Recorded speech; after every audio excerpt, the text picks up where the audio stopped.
కార్యకర్త చనిపోతే పలకరింపు లేదు, అతనికి ఎలాంటి రిలీఫ్ లేదు. పైగా గ్రామ బహిష్కరణ. అంటే విమెన్ మీద అట్రాసిటీస్ జరుగుతుంటే ఈ మంత్రి ఎక్కడ కూడా పరామర్శించింది లేదు, కనీసం వాళ్ళకి భవిష్యత్తు కోసం మాటిచ్చింది లేదు, భరోసా ఇచ్చింది లేదు. తన ఓన్ కాన్స్టిట్యున్సీలో down trodden people, schedule caste మీద అట్రాసిటీస్ జరుగుతుంటే దాన్ని నివారించింది లేదు, దానికి ఎలాంటి చర్యలు తీసుకోవడం లేదు. మరొక వైపు రైతులు వచ్చి మాకు గిట్టుబాటు ధర దొరకటం లేదని పొగాకు, మిర్చి, మామిడి ఇట్లాంటి వాళ్ళందరూ వస్తే నాకు శాఖ కాదు, నాకు సంబంధం లేదని చెప్పేసి తప్పించుకుని వెళ్ళిపోతూ ఉన్నటువంటి పరిస్థితి ఉంది. మరి కనీసం ఫార్మర్స్ని పట్టించుకున్నటువంటి పరిస్థితులు, మహిళల్ని పట్టించుకోలేదు, డౌన్ ట్రాడన్ కమ్యూనిటీస్ని పట్టించుకోలేదు, ఆదివాసుల్ని పట్టించుకోలేదు. మరి ఇదే సమయంలో రాష్ట్రంలో అనేక రకాలైనటువంటి అరాచకాలు చేస్తున్నారు. వాళ్ళ ఓన్ ఎమ్మెల్యేస్ కాకినాడలో యూనివర్సిటీకి వెళ్ళి ప్రొఫెసర్స్ని తిడతారు, అక్కడ భూమి ఇవ్వలేదని, వాళ్ళతో ఉండి వాళ్ళ ఓటేసిన వాళ్ళని కబ్జా చేయడానికి 10 లక్షలు ఇవ్వలేదని వాళ్ళ మీద దాడి చేస్తారు. వాళ్ళ ఇన్ఛార్జీలు మహిళల మీద దాడి చేస్తారు తిరుపతిలో, అలాగే కాళహస్తిలో. ఇట్లా వాళ్ళ ఓన్ పార్టీ వాళ్ళు చేస్తున్న దాన్ని ఆపింది లేదు, నివారించింది లేదు, ప్రజల కోసం పనిచేసింది లేదు. అలాగే ఈ జరుగుతున్నటువంటి యూత్కి సంబంధించి ఒక నోటిఫికేషన్స్ రావడం లేదు. ఎవ్రీ ఇయర్ క్యాలెండర్ ఇస్తామంటే దానికోసం క్యాలెండర్ లేదు. ఇవన్నీ ఎన్నికల ముందు నేను హామీగా ఉంటాను, ఈ చంద్రబాబు నాయుడు గారు ఇచ్చిన మాట నిలబెట్టుకోడు, ఇచ్చిన మాట తప్పుతాడు, ఇచ్చిన మేనిఫెస్టో చేయడు అని ప్రజలు అనుకుంటున్న సమయంలో నేను ఉన్నాను అడ్డంగా, నేను నిలబడి చేయిస్తాను, ఈ మేనిఫెస్టో అంతా కూడా అమలు చేయిస్తాను అని గ్యారంటీ ఇచ్చి ఏ ప్రామిస్ అమలు అవ్వకపోతే అందులో ఇంటర్ఫియర్ అయ్యి పనిచేయాల్సినటువంటి పని మానేసేసి ఆ మేనిఫెస్టో అమలుకు కానీ, లేకపోతే యూత్కి ఇస్తానన్నటువంటి నిరుద్యోగ భృతి కానీ, ఉద్యోగాలు కానీ ఏ సెక్షన్ తీసుకున్నా న్యాయం చేసిన పరిస్థితి కనిపించడం లేదు. కానీ వీరేం చేస్తున్నారు అని అంటే, వారు చేసిన ప్రమాణ స్వీకారాన్ని ఉల్లంఘించి, వారికి ఉన్నటువంటి మోడల్ కోడ్ ఆఫ్ కాండక్ట్ని ఉల్లంఘించి సినిమాలు చేసుకుంటూ, సినిమాలు ప్రమోట్ చేసుకుంటూ, వారికి లాభం వచ్చేటువంటి కార్యక్రమాలు, వారికి ఆదాయం వచ్చేటువంటి కార్యక్రమాలు చేస్తూ ఉన్నారనేటువంటి ఆరోపణలు ఈరోజు రాష్ట్ర వ్యాప్తంగా వినిపిస్తూ ఉన్నాయి. ఏ రకమైనటువంటి ఆరోపణలు ప్రధానంగా వచ్చినాయి అని అంటే, ఈ మధ్య హరిహర వీరమల్లు అనేటువంటి ఒక సినిమా రిలీజ్ కోసం వారు దాన్ని ప్రమోట్ చేసుకోవడానికి ప్రయత్నం చేయటం అనేది ఒక పక్క. ఈ సినిమా వాళ్ళు టికెట్స్ గురించి, ధరల గురించి అడగాలన్నప్పుడు మీరు ఒక ఛాంబర్ లాగా వచ్చి మాట్లాడాలి, కానీ ఎవరంటే వాళ్ళు వచ్చి అడిగితే వాళ్ళకేమి మేము పెంచే పరిస్థితి లేదు, మీకు ప్రోటోకాల్ లేదా, సీఎం నుంచి కలవాల్సిన అవసరం లేదా, గవర్నమెంట్ ఏర్పడి ఇంతకాలం అయిన తర్వాత మీరు ఎవరో వచ్చి మీరు ప్రోటోకాల్ ప్రకారం కలవరా, కలిసి వారిని సాకారం చేసుకోరా అని ఇలాంటి మాటలన్నీ మాట్లాడి ఈరోజు వారి సినిమాకి అన్ని ట్యాక్స్లు కలిపి ఇంచుమించు 600 నుంచి 700 రూపాయలు టికెట్ పెట్టుకునే విధంగా ధర పెంపొందించుకున్నారు. ఆ ధర పెంచే అంశం ఫైల్ కూడా నేనే పరిశీలి చేశానని ఆయనే స్వయంగా చెప్తున్నట్టు ఈనాడు పేపర్లో వచ్చినటువంటి అంశం కనిపిస్తూ ఉంది. అది దానికి వేరే శాఖ ఉంది, సినిమాటోగ్రఫీ మినిస్టర్ వేరు. అసలు నీ మినిస్ట్రీలో ఉన్నటువంటి ఫైల్స్ మీదేమో నీకు చాలా పూర్ ర్యాంక్ వచ్చింది పర్ఫార్మెన్స్లో, నీ ఫైల్స్ మీరు క్లియర్ చేయడం లేదు. కానీ పక్క మంత్రిది మీకు సంబంధించిన సినిమా కాబట్టి దాని రేట్లు పెంచుకోవడానికి మీరే పరిశీలి చేసి నేనే రేట్లు పెంచుకునేట్టుగా చేయించానని మీరే చెప్పుకుంటున్నారు. ఇది అధికార దుర్వినియోగం అని ప్రజలు గగ్గోలు పెడుతూ ఉన్నారు. ఎందుకనంటే ఇప్పుడు సినిమాలే నాకు ఆదాయాన్ని ఇస్తాయి కాబట్టి నేను సినిమాలు చేయాలని మీరు అనేక మార్లు చెప్తున్నారు. నిన్నగాక మొన్న ఇండియా టుడేతో కూడా I'm acting in movies because my money income source is movies అని మీరు చెప్తున్నారు.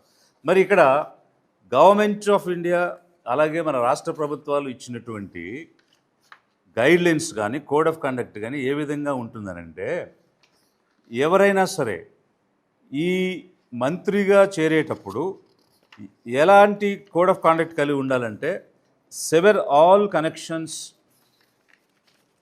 Short of divesting himself from ownership, conduct and management of any business in which he or she was interested before appointment of a minister. అంటే మంత్రిగా appoint అయ్యే ముందు ఏమైనా connections ఉన్నా, ఏమైనా వ్యాపారాలు ఉన్నా, ఏమైనా వ్యాపకాలు ఉన్నా అవన్నీ కూడా డిస్కనెక్ట్ చేసేసుకోవాలి, అవన్నీ కూడా పూర్తిగా ఆపేసుకోవాలి. వారు ఎక్కడ కూడా దీనిలో ఏ రకమైనటువంటి ఆదాయం వచ్చే వనరులో భాగస్వామిగా ఉండకూడదు అనేటువంటిది first and foremost condition for a minister. అలాంటి పరిస్థితిలో మీరు మంత్రిగా ఉండి నాకు ఆదాయం వచ్చే అంశమే వ్యాపకమే నా సినిమాలు, అందుకే నేను సినిమాలు యాక్ట్ చేస్తున్నానని మీరు ఓపెన్గా ఇండియా టుడే లాంటి ఒక టీవీ ఛానల్కి మీరు ఓపెన్గా చెప్తున్నారంటే మీరు కన్ఫెషన్ స్టేట్మెంట్ ఇచ్చారు. నేను తప్పు చేశాను, మంత్రిగా ఉండి చేయకూడని పని చేస్తున్నాను, ఎందుకంటే నాకు డబ్బు వచ్చే మార్గం అదే కాబట్టి ఆ పని నేను చేస్తున్నానంటే మినిస్టర్గా వచ్చేటువంటి ఎమాల్యుమెంట్స్, దానికి ఉండేటువంటి ప్రోటోకాల్, సెక్యూరిటీ అన్నీ అనుభవిస్తూ ఇక్కడ వచ్చేటువంటి అన్నీ తీసుకుంటూ ఈ పదవిని వాడుకుని ఈ పదవి ద్వారా ప్రమోషన్ చేసుకుని ఇతర ఆదాయాలు సంపాదించుకుంటున్నానని మీరే చెప్పేస్తున్నారు.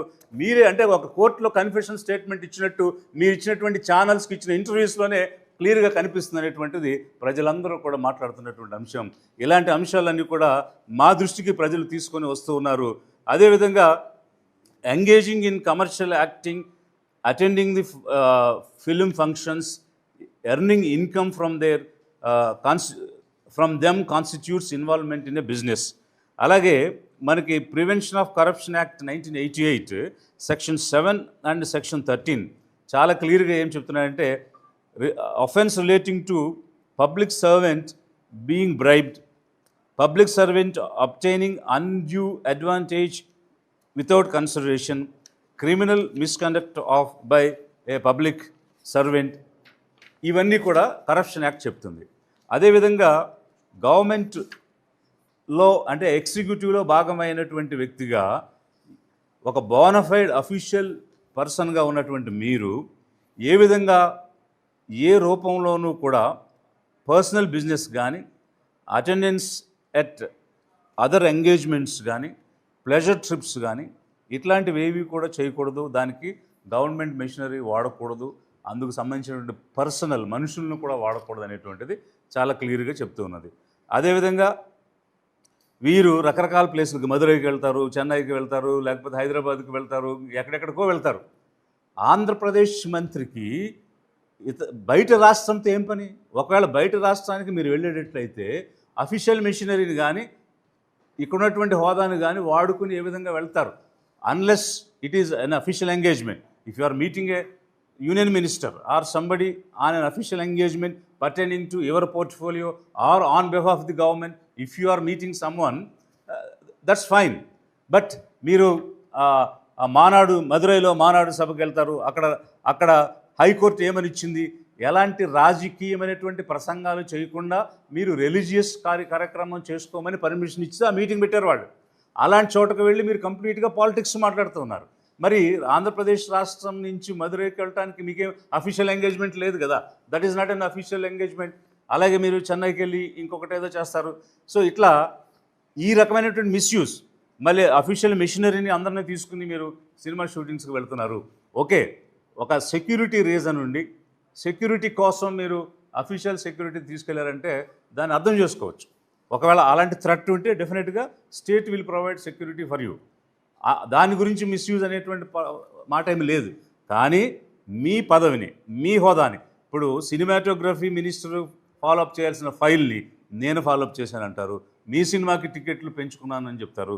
సో ఓపెన్గా మీరు కన్ఫెస్ చేసేస్తున్నారు, నా పదవిని అధికారాన్ని దుర్వినియోగం చేసి నా ప్రమోషన్ చేసుకుంటున్నాను, నా ఫిలింకి ఎక్కువ అమౌంట్ పెట్టి పేదల యొక్క ఏమనాలి దాన్ని, వాళ్ళ కష్టార్జితాన్ని లాక్కుంటున్నాను. అంటే 150-200తో సినిమా చూడగలిగే వాళ్ళని మీరు 700 పెట్టి సినిమా టికెట్ కొనిపిస్తున్నారు. అందులో చాలామంది పేదలు ఉంటారు. సినిమా అంటే ఆహ్లాదం అని చెప్పి, ఇంట్రెస్ట్ అని చెప్పి, ఫ్యాన్స్ అని చెప్పి ఎక్కడైనా అప్పైనా చేసి తెచ్చి వాళ్ళు సినిమా టికెట్ కొనుక్కుని వెళ్ళేటువంటి పరిస్థితి ఉంటుంది. టికెట్ రేట్స్ అనేటువంటివి ఇక్కడ ఉండేటువంటి లివింగ్ స్టాండర్డ్స్ని బట్టి, ఎకనామిక్ సిచ్యువేషన్ బట్టి, ఇన్ఫ్లేషన్ బట్టి ఫిక్స్ చేస్తుంది గవర్నమెంట్. అలాంటిది ఎందుకనంటే అఫోర్డబిలిటీ అనేది ఇంపార్టెంట్. అందరూ చూడాలి, వినోదం అందరికీ కావాలి కాబట్టి. కానీ మీరు రేట్లు పెంచేసి మీకు లాభం కోసం, మీకు డబ్బు రావడం కోసం పేదవాళ్ళ దగ్గర నుంచి ఈ రకమైనటువంటి పనులన్నీ కూడా చేస్తున్నారు. సో ఇక్కడ అధికార దుర్వినియోగంతో పాటు లీగల్ ప్రొవిజన్స్ కూడా ఉన్నాయి. ఏమిటంటే doctrine of conflict of interest అనేటువంటిది ఒకటి ఉంది ఈ ఫండమెంటల్ ప్రిన్సిపల్స్లో. అలాగే judicial interpretation on public servants engaging in commercial activity. So ఇక్కడ చాలా క్లియర్గా ఒక సుప్రీంకోర్టు జడ్జిమెంట్ కూడా ఇచ్చింది. ఏమనంటే state of Uttar Pradesh versus Rajnarayan. ఈ కేసులో చాలా క్లియర్గా ఏం చెప్తుందంటే The principle is directly applicable to the alleged use of government staff and security for private movie functions and the broader use of government machinery. ఇవన్నీ కూడా తప్పు అని సుప్రీంకోర్టు చాలా స్పష్టంగా చెప్పినటువంటి పరిస్థితులు ఇక్కడ ఉన్నాయి. ఈ అంశాలన్నీ కూడా లిబరేషన్ కాంగ్రెస్ పార్టీ దృష్టికి వచ్చాయి.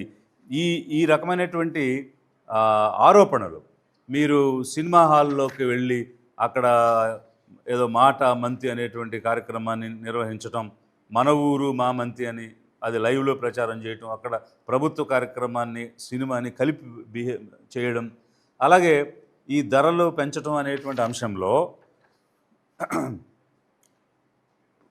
అసలు మీరు ఫిలిం ఛాంబర్ వాళ్ళు వచ్చి అడగాలని చెప్పి, ఛాంబర్ ఎవరు రాకపోయినా మీకు మీరుగా నిర్మాతతో కాగితం పెట్టించి టికెట్లు పెంచినట్టు గవర్నమెంట్ ఇచ్చినటువంటి మెమోలో క్లియర్గా కనిపిస్తూ ఉంది.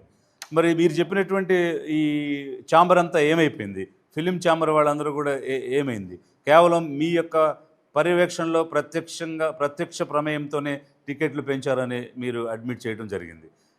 సో ఈ అంశాలన్నీ మా దృష్టికి తీసుకుని వస్తే ప్రజలు పేదల తరపున నిలబడే పార్టీగా, పేదల సంక్షేమం కోరుకునేటువంటి పార్టీగా, మరీ ముఖ్యంగా రైతులు, మహిళలు, యువత, అలాగే అప్రెస్డ్ కమ్యూనిటీస్ ఎవరైతే ఉన్నారో వాళ్ళందరూ పడుతున్నటువంటి వేదన, వాళ్ళకి ఇచ్చినటువంటి ప్రామిసెస్, మేనిఫెస్టో ప్రామిసెస్ ఏవి ఫుల్ఫిల్ కాని పరిస్థితిలో మీరు గ్యారంటీగా ఉండి నేను చేయిస్తానని మాట ఇచ్చి ఓట్లు వేయించుకుని నయవంచన చేసినటువంటి పరిస్థితిలో వారందరూ వచ్చి మా దృష్టికి తీసుకుని వస్తే, నేను లిబరేషన్ కాంగ్రెస్ పార్టీ నుంచి ఒక లెటర్ అనేటువంటిది గవర్నమెంట్కి, ఆంధ్రప్రదేశ్ గవర్నమెంట్కి ఇవ్వడం జరిగింది. దీనిలో ఈ అంశాలన్నింటినీ కూడా పొందుపరిచి ఒక సమగ్రమైన నిష్పాక్షికమైనటువంటి విచారణ జరిపించి జరిగినటువంటి తప్పులపై చర్యలు తీసుకోమని, మంత్రిగా ఉండటానికి వారు అనర్హులు కాబట్టి వారిని బర్తరఫ్ చేయాలనేటువంటి డిమాండ్ లిబరేషన్ కాంగ్రెస్ పార్టీ ఈరోజు రాష్ట్ర ప్రభుత్వానికి చేస్తూ ఉన్నది.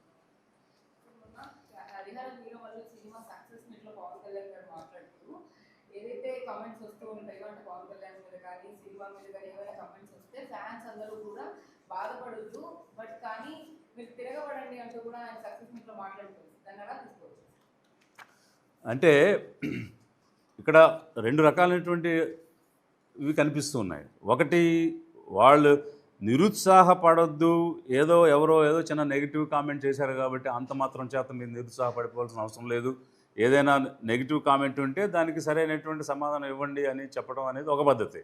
అలా కాకుండా తిప్పికొట్టండి, ఎదురుదాడి చేయండి, వెనకాడకండి అని అంటే అది ఎలా అర్థం చేస్తుందంటే, అంటే మనం ఎవరి మీదైనా తిరగబడవచ్చు, దాడి చేసేయచ్చు, భౌతిక దాడి చేసినా కూడా పర్వాలేదు, మా నాయకుడు వెనకాల ఉన్నాడు అన్న భావన కలిగిస్తూ ఉంది.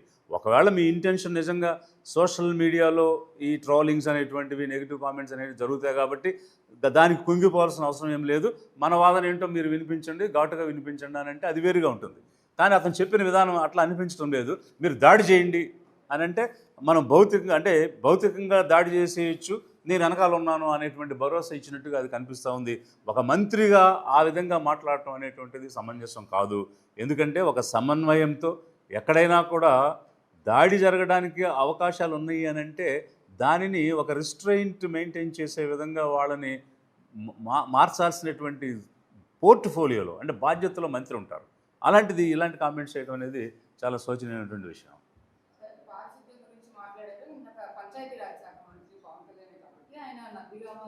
సోమవరం గ్రామంలో కూడా ఈ మ్యాజిక్ ట్రైన్ అనేది స్టార్ట్ చేయడం, అక్కడి నుంచి కూడా రాష్ట్ర వ్యాప్తంగా వాటన్నిటిని కూడా స్ప్రెడ్ చేయాలనే ఉద్దేశంతో కూడా స్టార్ట్ చేసినట్టు చెప్తున్నారు. కొంతవరకు అది నిజంగానే ఉపయోగపడుతుంది అనే విధంగా కూడా అక్కడ కొన్ని కన్స్ట్రక్ట్ కూడా చేశారు. అంటే ఒక లేయర్ తర్వాత ఒకటి ఏవైతే ఉంటే కంకర రాళ్ళతో చేసిన పరిస్థితి, అంటే అది పాతకాలం పద్ధతి. ఇప్పుడు చాలా వరకు మనం ఆర్టిఫిషియల్ ఇంటెలిజెన్స్ వరల్డ్ బతుకుతున్నాం, బట్ కానీ ఎందుకు అంత ఖర్చు పెట్టి కానీ అదంతా ఏం చేయకుండా ఓన్లీ పాతకాలం పద్ధతిలో ఎందుకు చేస్తున్నారనుకోవచ్చు. ఇప్పుడు యాక్చువల్గా న్యాచురల్ ఫిల్టరేషన్ అనేటువంటిది సాధారణంగా జరుగుతుంది. ఎందుకంటే ఎర్త్ అనేటువంటిది డిఫరెంట్ లేయర్స్తో ఫామ్ అయింది కాబట్టి క్రస్ట్, మ్యాంటిల్, కోర్ అని 3 భాగాలుగా ఎర్త్లో ఉంటాయి, మనందరం చదువుకున్నాం.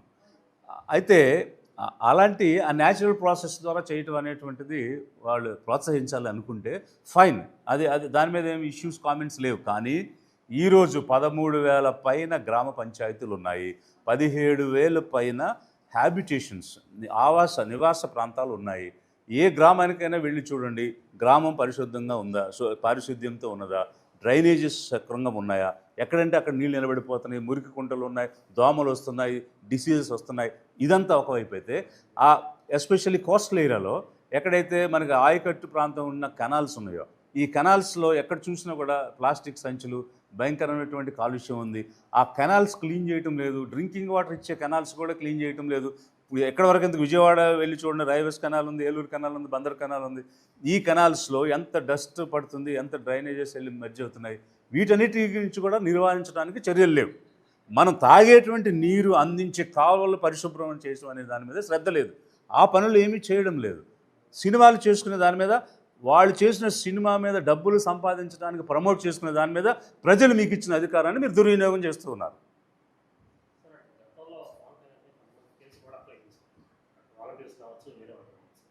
రీసెంట్గా నా వైసీపీ వాళ్ళు కూడా ఇదే అంశంగా ఫిర్యాదు చేశారు. పోలీసులు ఎక్కడ స్పందించిన పరిస్థితి లేదు. ఇప్పుడు ఆయన ఉప ముఖ్యమంత్రిగా ఉన్నారు, దీని మీద చర్యలు ఎలా తీసుకుంటారు? ఇప్పుడు మేమైతే ఇది concern officers, chief secretary, director general anti corruption బ్యూరోకి అయితే ఈ కంప్లైంట్ పంపించడం జరిగింది. ఒక కాపీ హానరబుల్ చీఫ్ మినిస్టర్ కూడా ఇచ్చున్నాము. దీని మీద ఎలాంటి చర్యలు తీసుకోకపోతే సరైనటువంటి సాక్ష్యాధారాలతోటి ఫర్దర్ కోర్స్ ఆఫ్ యాక్షన్ అనేటువంటిది ఒక లిబరేషన్ కాంగ్రెస్ పార్టీ రాజకీయ పార్టీగా ప్రజల యొక్క మనోభావాలకు అనుగుణంగా, మరీ ముఖ్యంగా పేదలకు సంబంధించినటువంటి ఇంట్రెస్ట్లు ఇక్కడ ఇన్వాల్వ్ అయి ఉన్నాయి కాబట్టి వారి తరపున అయితే మేము తప్పకుండా ఫైట్ చేస్తాం. ఈ 30,000 మంది ఆడపిల్లలు, మహిళలు మిస్ అయిపోయారు అంటూ కూడా గతంలో ఆయన ఏదైతే పార్టీ ప్రచారంలో తిరిగినప్పుడు చెప్పిన పరిస్థితి. తర్వాత ప్రభుత్వం వచ్చిన తర్వాత ఒకసారి కూడా దాని గురించి పట్టించుకున్న దాఖలాలు లేవు. ఆయన గురించి కంప్లైంట్ కూడా వేయలేదు మంగళగిరి పోలీస్ స్టేషన్. అదే ఇప్పుడు మినిస్టర్స్గా ఈరోజు అంటే మంత్రిగా ఉన్నారు, గతంలో మంత్రిగా లేనప్పుడు ఈ రకమైనటువంటి ఆరోపణ చేశారు. ఏమిటి 30,000 మంది మహిళలు మిస్ అయిపోయారు, అది వాలంటీర్స్ చేస్తున్నారు ఈ పని, అంటే వాలంటీర్స్కి ఇంటింటికి వెళ్ళి వాళ్ళ డేటా సేకరించే యాక్సెస్ ఉంది కాబట్టి ఎవరైతే ఒంటరిగా ఉన్న మహిళలు ఉన్నారో, మగవాళ్ళు లేనటువంటి ఇళ్ళు ఉన్నాయో వాటన్నిటిని కూడా గుర్తించి వాళ్ళ పేర్లన్నీ సేకరించి హ్యూమన్ ట్రాఫికింగ్ చేస్తున్నారు అన్న విషయాన్ని నిఘా వర్గాలు చెప్పాయి. అంటే సెంట్రల్ ఇంటెలిజెన్స్ నిఘా విభాగం చెప్పిందని వారే స్వయంగా చెప్పారు.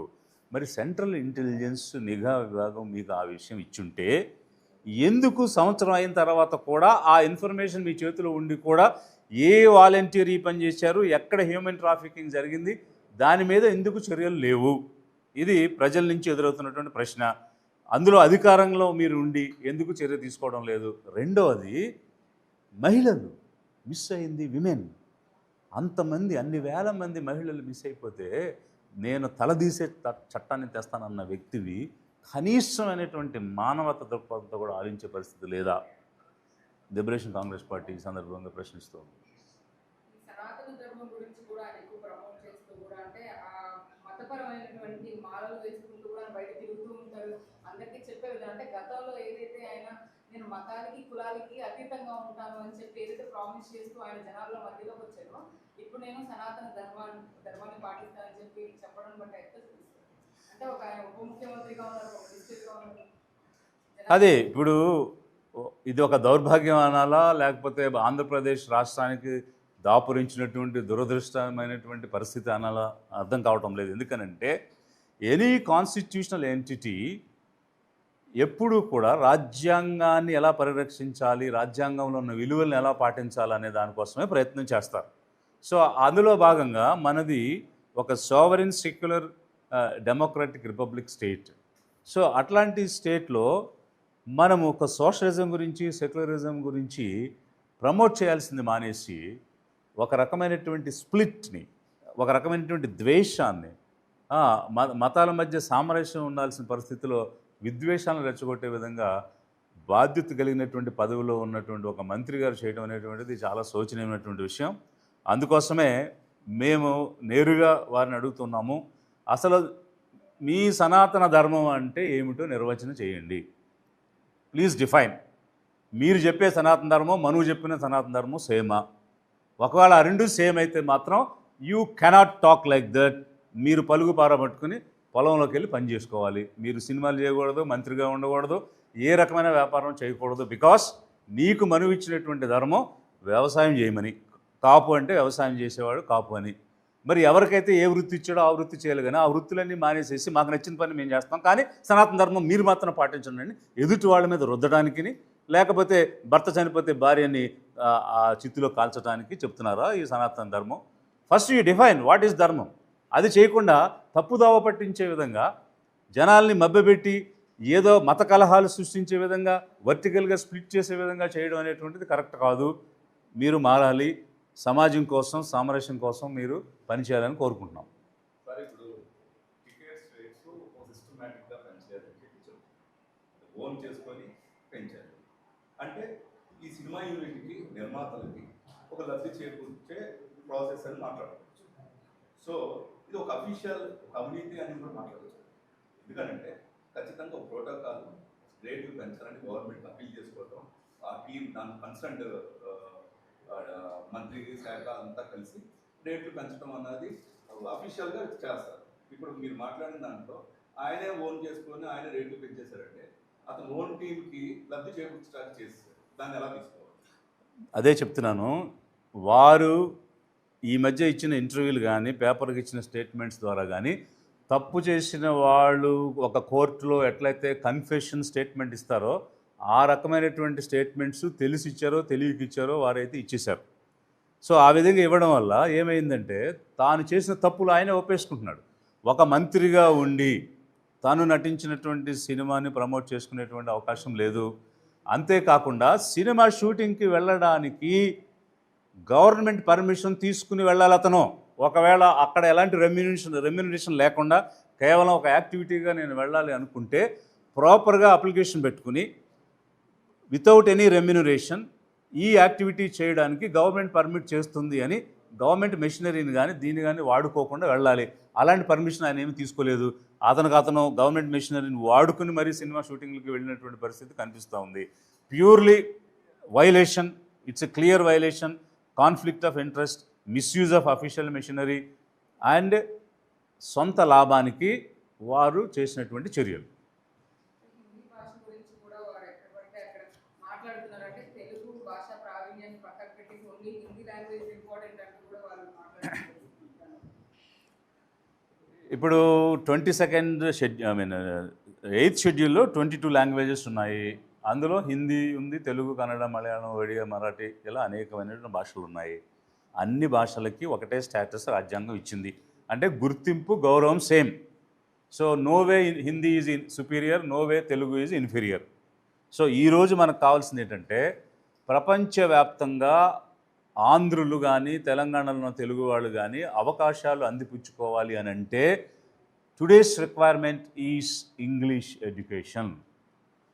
మనకి ఈరోజు ఆస్తి అంటే భూమి వల్ల, ఆస్తి వల్ల మనకు అవకాశాలు వచ్చేస్తాయి అనుకుంటే అది కేవలం ఒక అసెట్గా మన వెనక ఉన్నటువంటి ఒక ఆస్తిగా నిలబడుతుంది తప్ప మనం రాణించడానికి, మన ప్రతిభతో మనం సంపాదించుకునే అవకాశాలు కలిగించాలనంటే ఈవెన్ ఇండియా డెవలప్ కావాలన్నా కూడా ఖచ్చితంగా ఒక ఎక్స్పోజర్ అనేటువంటిది ఉండాలి. అది ఇంగ్లీష్ వల్ల వస్తుంది. సో ఇంగ్లీష్ మీడియం ఎడ్యుకేషన్తో పాటు మదర్ టంగ్ అనేటువంటిది ఖచ్చితంగా ఉండాలి. అది 10వ తరగతి వరకు అన్ని రకాల సిలబస్లో, సిబిఎస్ఈ అయినా, ఐసిఎస్ఈ అయినా, స్టేట్ సిలబస్ అయినా, లేకపోతే ఐబీ అయినా, any kind of syllabus, international school కానీ నేషనల్ స్కూల్ కానీ తెలుగు అనేటువంటిది కంపల్సరీగా 1వ తరగతి నుంచి 10వ తరగతి వరకు ఉండి తీరాల్సిందే. కొన్ని సెంట్రల్ గవర్నమెంట్ పెట్టినటువంటి సిలబస్లో ఆ లాంగ్వేజ్ అనేది లేదు. ఈ రాష్ట్ర ప్రభుత్వం శ్రద్ధ తీసుకుని దానిలో ఇంట్రడ్యూస్ చేసి తీరాలి. ఎందుకంటే మదర్ టంగ్ అనేటువంటిది మన అందరం కూడా ప్రొటెక్ట్ చేసుకోవాలి. తెలుగు జాతి, సంస్కృతి, గుర్తింపు, గౌరవం కాపాడుకోవాల్సిన బాధ్యత మనకుంది. ఫ్రెంచ్ వాళ్ళు ఎట్లయితే ఫ్రెంచ్ కోసం ప్రాకులాడతారో, తమిళ వాళ్ళు ఎట్లయితే తమిళ కోసం ప్రాకులాడతారో మనం కూడా అలాగే ప్రాకులాడాలి. అదే సమయంలో హిందీ ఎందుకు, హిందీ వల్ల ఏం ఉపయోగం ఉంది, ఈ ఆంధ్రప్రదేశ్లో ఉన్న వాళ్ళకి హిందీ వల్ల దమ్మిడి ఆదాయం వచ్చిందా, ఎక్కడైనా ఎవడైనా చెప్పగలరా, ప్రూవ్ చేయగలరా? ఇదొక వైపు అయితే the so called intellectuals, so called chief జస్టిస్లుగా పనిచేసిన వాళ్ళు, సోకాల్డ్ వైస్ ప్రెసిడెంట్లుగా పనిచేసిన వాళ్ళు మీ పిల్లల్ని, మీ మనవాళ్ళని మీరు ఇంగ్లీష్ మీడియం స్కూల్ చదివించి పేదలు మాత్రం తెలుగు మీడియంలో చదివించండి, గవర్నమెంట్ స్కూల్స్ అనేది తెలుగు మీడియం చెప్పమంటారు. సిగ్గు లేదా? మీరు అంతంత పదవులు చేసి ఒక ప్రధాన న్యాయమూర్తిగా చేసి ఒక వైస్ ప్రెసిడెంట్గా చేసి పేదల పిల్లలు ఇంగ్లీష్ మీడియంలో చదువుకుంటారంటే వద్దొద్దు వాళ్ళకి తెలుగు చెప్పమంటే మీ బాబుసం ఏం పోయింది, నీదేం పోయింది? వాళ్ళు కదా నష్టపోయేది, ఈ జనరేషన్ కదా నష్టపోయేది, పేదల పిల్లలు కదా నష్టపోయేది. వాళ్ళకి ఇంగ్లీష్ మీడియం ఎడ్యుకేషన్ ఇస్తానని ఈ ఒక ప్రభుత్వం ముందుకొచ్చి పనిచేస్తూ ఉంటే దానికి అడ్డుపుల్లలో వేయడం ఏంటి? ఇప్పుడు మీకేం నష్టం వచ్చింది? నువ్వేం నష్టపోతున్నావు? పేదవాడు నష్టపోతాడు, వాడికి సరైన ఎడ్యుకేషన్ రాకపోతే. ఈ రోజు మేము ఇక్కడ కూర్చొని మాట్లాడగలుగుతున్నాం అంటే విద్య వల్లే. ఇంతమంది ఇక్కడ ఉండి మేము చేయగలుగుతున్నాం అంటే విద్య వల్లే. అట్టడుగున పుట్టి పేదరికంలో పుట్టి అనేక మంది ఈరోజు రాణించి ఎంతో గొప్ప ప్రతిభ కలిగినటువంటి వాళ్ళుగా తయారై అవార్డులు తెచ్చుకోగలిగారు, భారతరత్నలు అయ్యారు అని అంటే ఎందువల్ల? విద్య వల్లే. భారతరత్నలు కూడా తినటానికి తిండి లేనివాడు ఈరోజు భారతరత్న ఎట్లా అయ్యాడు? విద్య వల్లే అయ్యాడు, ఇంగ్లీష్ విద్య వల్లే అయ్యాడు.